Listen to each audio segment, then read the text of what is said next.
Welcome to QI, the show which gives thoughts wings, flies in the face of convention, and goes coo in the chimney of knowledge. Roosting alongside me this evening are Rich Hall, Phil Kay, Joe Brown, and Alan Davis. Now, before we sort the owls from the orioles, let me introduce the QI Spot the Nostril competition. Your task tonight is to draw a picture of a kiwi. Right? A bird so odd that some think it's a missing link between mammals and birds, paying particular attention to the position of its nostrils. I will reward the best effort with a nest egg. You're staring at me with a kind of glassy look. You do know what a kiwi is? Yeah, I've seen one in New Zealand. They're nocturnal. So you have to go in a little kiwi zoo thing. Right. And they have them in virtually every town. And there'll be someone's living room, and you'll go in, and there'll be a dark room and a little glass thing. Oh. And national bird. It is the national bird. Never see it, can't fly. Rubbish. But your task, whether you choose to accept it or not, Jim, is to draw one. Alan. Alan, sorry. Where did that come from? What's the national bird of England? I'll tell you what it is for women. Thrush.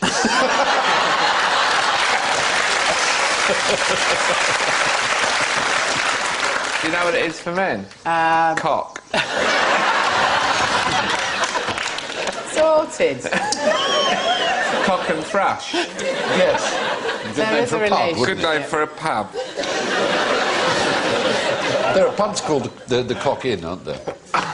It's one of the odd jokes in Carry On, which is usually just saucy, where Charles Hawtrey is playing a detective, and he's following Sid James in Carry On Loving, I think it is. And he's sort of saying, you know, went for lunch, went to pub at the Cock Inn, had drinks with two other women, left Cock Inn. I mean, that implies you've got a left cock and a right cock. Left cock in, your right cock. So, cock, thrush, kiwi. I've got to draw all three of them. No, forget the cock and the thrush. Just draw me a kiwi, pay particular attention to the nostrils and where they are on the bird. Imagine if your nostrils were just above your anus.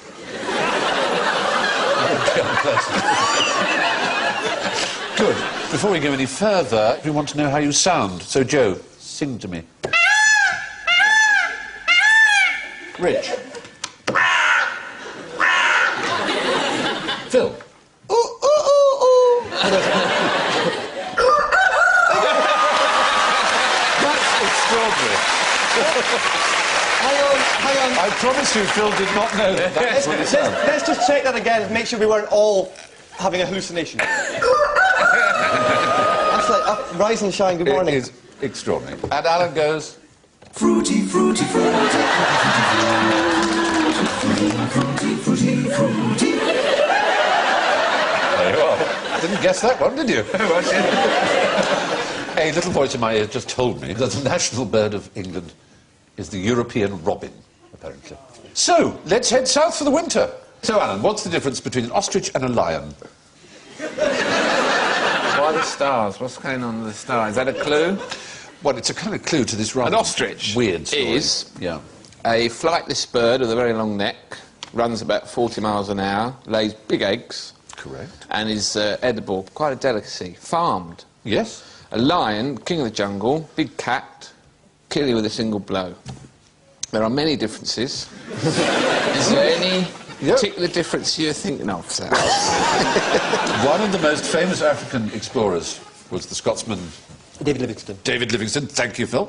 And he wrote that I can distinguish between them with certainty, this is by sound, only by knowing that the ostrich roars by day and the lion roars by night.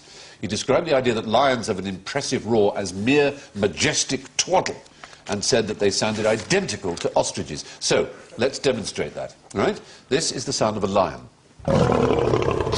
Yeah. And this is the sound of an ostrich.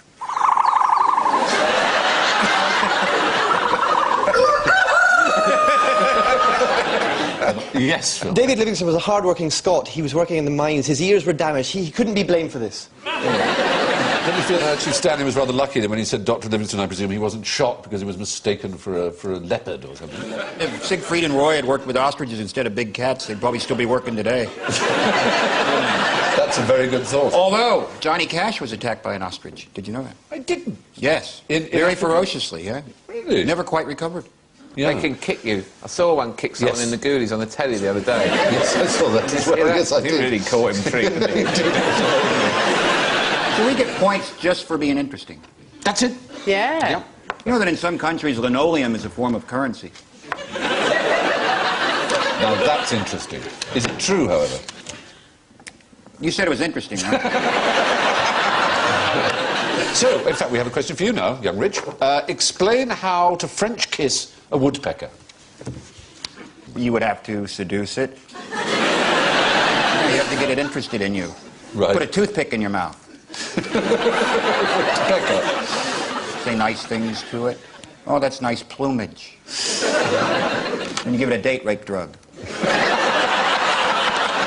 Should all else fail. Yes. Does French kissing mean kissing with tongues? Or Yes. Sorry. are you seeing anyone at the moment? I'm sorry. Yes, with I tongue. thought that's very attractive. Why would anyone want to... They are very extraordinary things, woodpecker tongues. Let's have a look at a woodpecker tongue. You'll be astonished. There you go. Oh! It's one of the strangest things in nature. It's an amazing organ. It can extend to 2/3 of its body length. It's covered in sticky saliva, vicious barbs, and has an ear at the end of it, which you can listen to its prey. So it uses the beak for pecking at bark and an making ear a at hole. the end of its tongue? Well, a thing that detects sound. Sorry, can you say that again? Absolutely. How does it fit into its mouth, you may wonder? Well, it has to wrap it round its brain and the back of its eye sockets. Funnily enough, woodpeckers are very popular on creationist websites because they argue this is such an extraordinary creature designed, you know, so fit for its purpose and so on, that only a designer could have made it. It couldn't have evolved. Apart from anything else, when it moves, sometimes up to 15 or 16 times a second, it beats the wood to make a hole, which is incredibly fast and generates immense forces, 250 times more forces than an astronaut is subjected to. It's 1,000 Gs. And it has these extraordinary kind of little muscles and cartilages around its brain to sort of stop it from shattering. If the pecker's got wood, why go for tongue, you may argue. But it is a pretty astonishing animal. Could we maybe have an offshoot of this programme called Quite Unnecessary? Can I be on that? Absolutely. I just can't quite see how different it would be. Anyway, so, Phil, time for you. Does your bird like chocolate? My bird. Yeah. Does she like chocolates? My bird likes chocolate. Yes, it's very popular with... Have you got a bird, then? I don't know. Say you had a parrot, they'd like chocolate. Would Yes. Because, yeah, their hook beak's great for getting right into the toffee, you know. If you had a pelican, they don't like chocolate, they like toffee better, you know. And if you have an owl, they quite like chocolate behind them, because then they can rotate, you know. They show off. If you give a crow a Malteser, it's like, no way. You know. So my bird, no. You can't give animals chocolate because it's got something in it that makes them depressed. Yeah, that's right. You can't give chocolate to a dog because it's not right. And the dog, that's why you buy special chocolate for the dogs, which if you want to save money, you can still give the kids, tell them it's dusty and old, you know, like, you know, February chocolate, you know, Christmas chocolate's gone white and dusty. Oh, I've eaten you know. dog chocolate. Pet chocolate, have you Yeah, eaten? yes, I have. It's like a phrase, isn't They it? are a I've bit- eaten yeah. dog chocolate. But it's different. It's Yes. part of folklore now. Eat So dog no, my chocolate. bird don't like chocolate. It's a website. No, many your points bird did he doesn't get? like chocolate. You're quite How right. many points does he get for that? Well, he's correct. He'll get some points, perhaps, from our scorers if they're in the mood.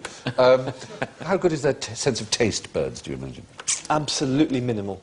They've no need. It's a seed. I don't care. Get it in. Yeah, yeah. They only have about 20 or 30 taste buds on their tongue. They could never distinguish chocolate from I thought it was less anything than else. that, actually. Did you? Yeah. Did you? Yeah. I thought it was 15 to 18. And humans have how many, would you say? 25,000. It's about 9 or 10,000, something like that. Pretty close. But they grow, new ones grow every 5 days. They last 5 about days. 5 days of taste buds. Of course, wouldn't they be able to tell what chocolate is, but it would be toxic, it would kill them. Kill them? Yeah, it's actually poisonous to us, but the lethal dose is quite high. If you have a whole tin of Quality Street, would that kill you? About 22 pounds is the lethal dose for a human. That's nothing. No.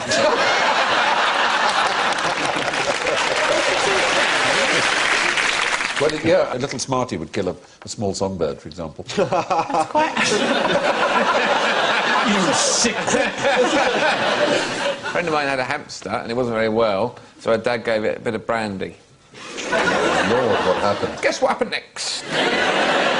Severe alcohol poisoning. Terminal alcohol poisoning? Oh, absolutely. Oh, dear. Is he better? Go to bed. We'll see you in the morning. Go down the shops. Get down the shops. When I was a teenager, someone I know gave their dog LSD. They went to Glastonbury. I went into a friend's house, and at the top of the landing of their house, they had this sort of football, and in a merry mood, and there was an open window, and I kicked it through the window, very pleased, converted it. And I had never heard of these things that people who have hamsters have, these little balls where the hamsters...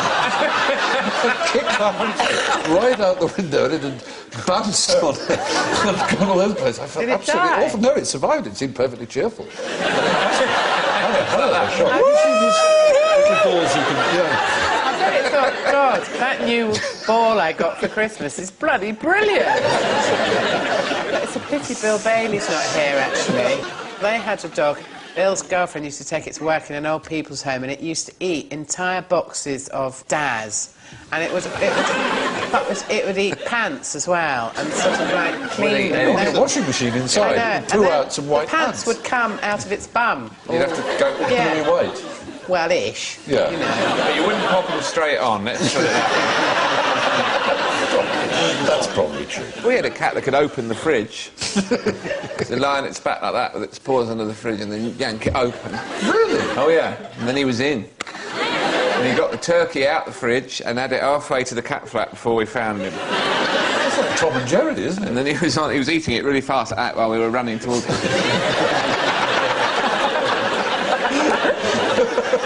He went to grab him and he just jumped straight out the cat flap, hissing. So, now, what weighs £6, covers 18 square feet, and has to be changed once a month? Someone's got to do it. One of my sanitary towels. Sorry. No, Oh, Bram! Did you think everyone else was about to leap in and say that? Yeah. I thought Alan might. Oh, Is that one of your sanitary towels up there? Do you have, like, wallpaper? Yes, I have the embroidered William Morris ones. rings. I get them specially made by a lady-in-waiting of the Queen. Outdoors or indoors? A flag? It's something belonging to each and every one of us. Skin? Very good. Skin is the answer. The largest organ in the body. Maybe in your body. I've got a huge cock. I think we'll forfeit you for that.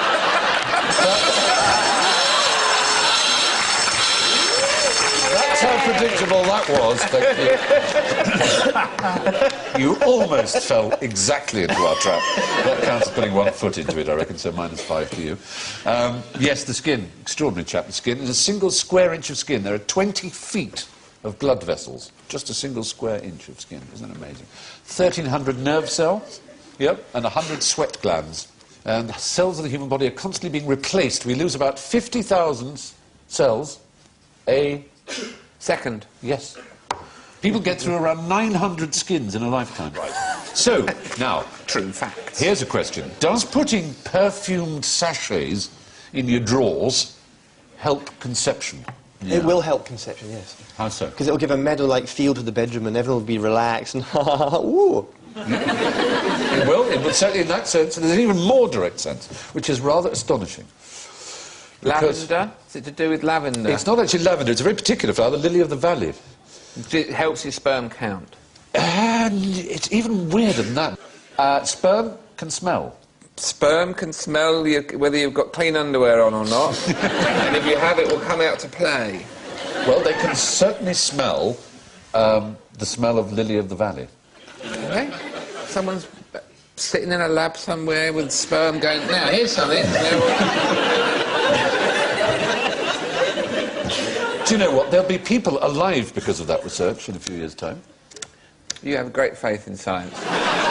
The thing is, right, is that the only people that smell of lily of the valley are like old ladies, aren't Yes, it's a Yardley fragrance, isn't it? It is Yardley. Yeah. So if you're an old lady, whoa-hey! I'm quite looking forward to it now. Yeah. You'll have Well- sperm chasing you down the bookies and... See, it has long been a mystery as to how sperm can all go in the same direction so fast at the same thing, and whether or not the ovum puts out a scent trail. The closest we've got to discovering, I say we, or German scientists at Ruhr University, have got to replicating it is this particular scent called Borgiona, which is one that's used in the Lily of the Valley They tried perfumes. other smells. They've tried thousands of others, and this one makes them absolutely align and race towards them. And they're going to be using it in fertility clinics.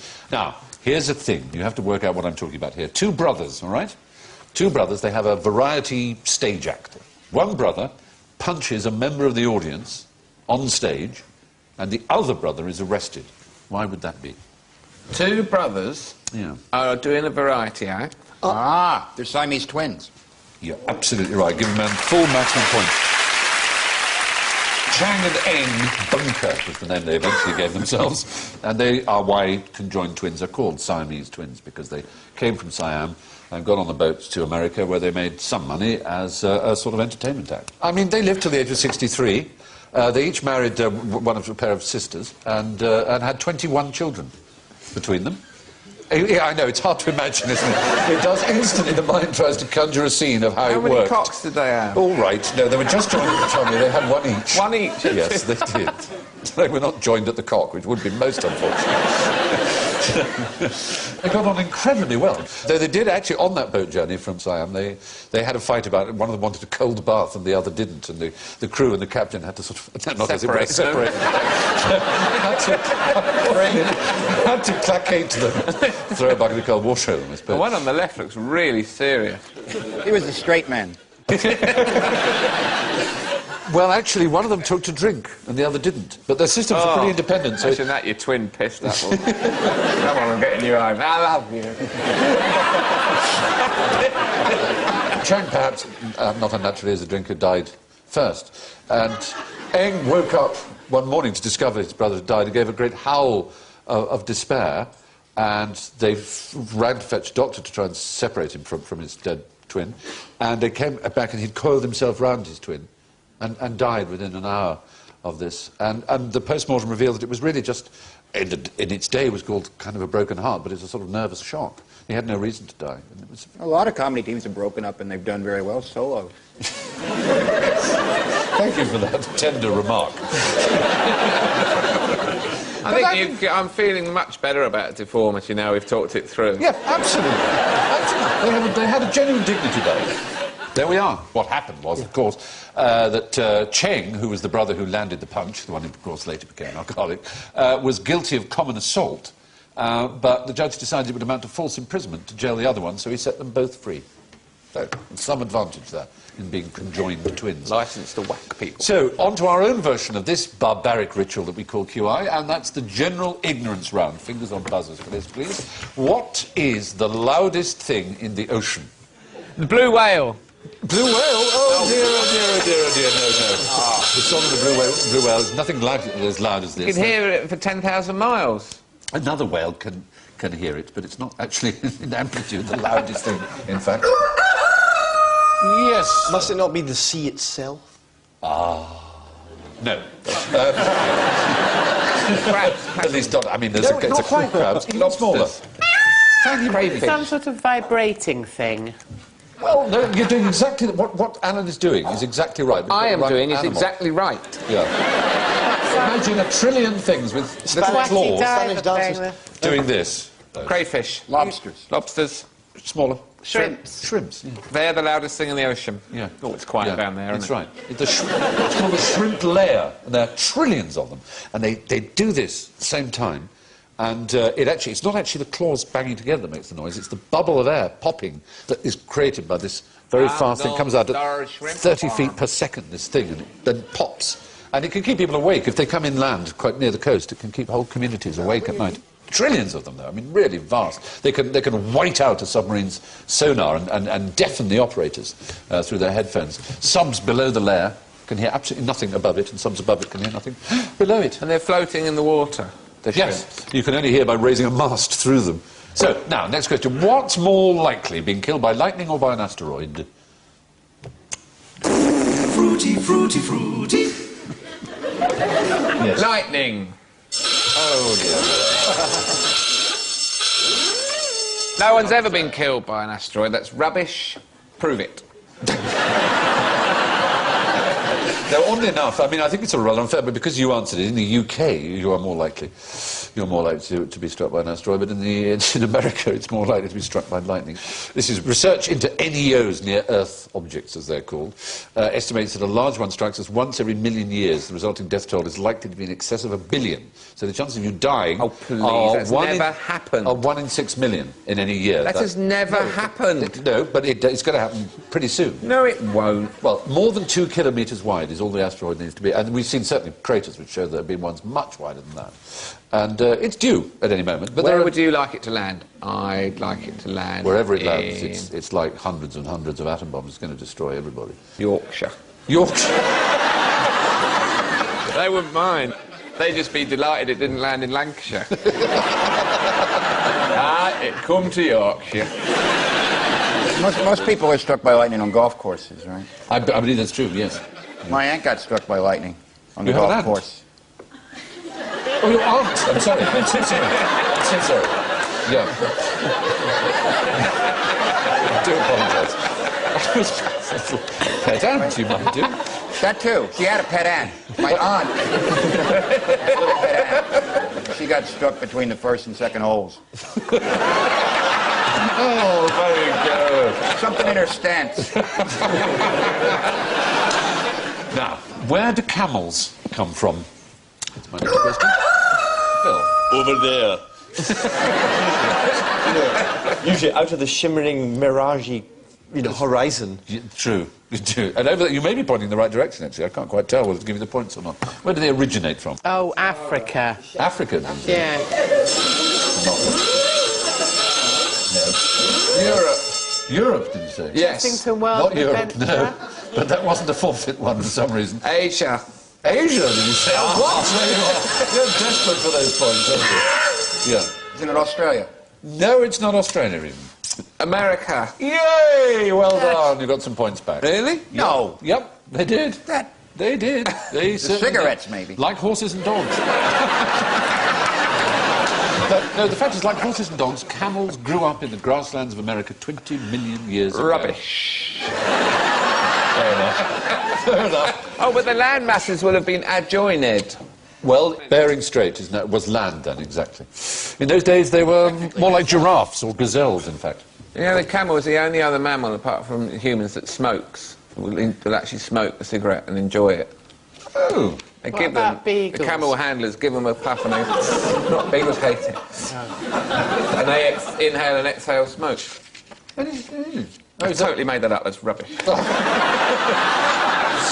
But it was quite a good one and it got you going. It did get it. Well, they became extinct in North America during the last ice age, and unlike horses and dogs, haven't made it back there, except in zoos. So, next question. Why are flamingos pink? It's what they eat. Which is? Shrimps. Oh, dear.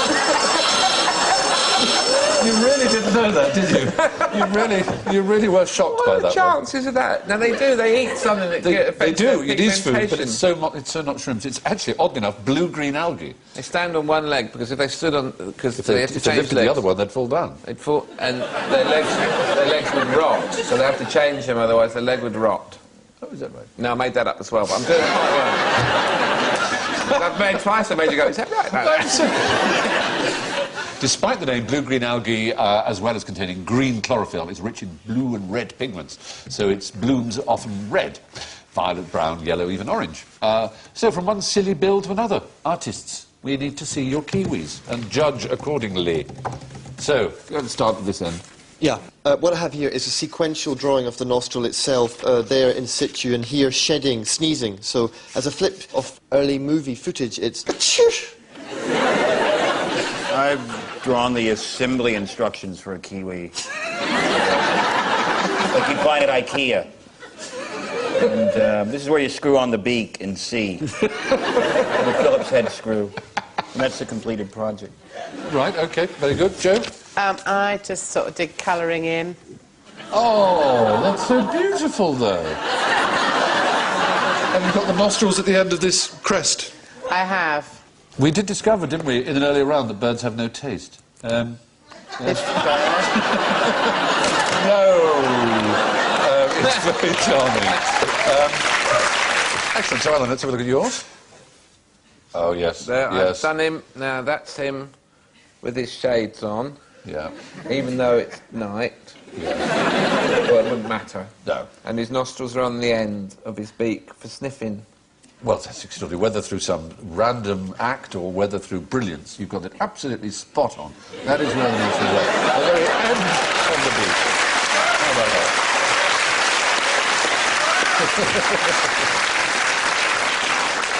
Officially, you measure a bird's bill from the tip to the nostril. Why would you want to do that? Well, that's... I don't quite... Well, the measurement. So, officially, the kiwi has the shortest bill of all birds. Anyway, it frequently gets clogged up, its little nostrils, but they're very good sneezers. Yeah. So, let's count our chickens. And the final scores are, in first place, with a proud 3 points, it's Rich. And in second place with 1 point, it's Phil. In third place, with -8, it's Joe. But a proud and flourishing last with -40, it's Alan.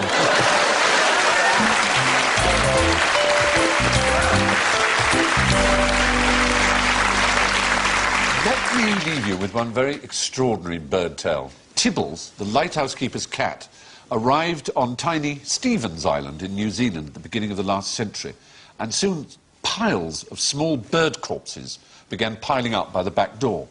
And the puzzled lighthouse keeper sent off some samples and was delighted to learn that Tibbles had discovered a new species, the only flightless perching bird in the world ever recorded. But it was unfortunately too late. By the time the news arrived, Tibbles had tracked down and killed every last example of what is now known as the Stevens Island wren. It's the only case of a single individual wiping out every member of a whole species. On that note, from Joe, Rich, Phil, Alan and myself, good night.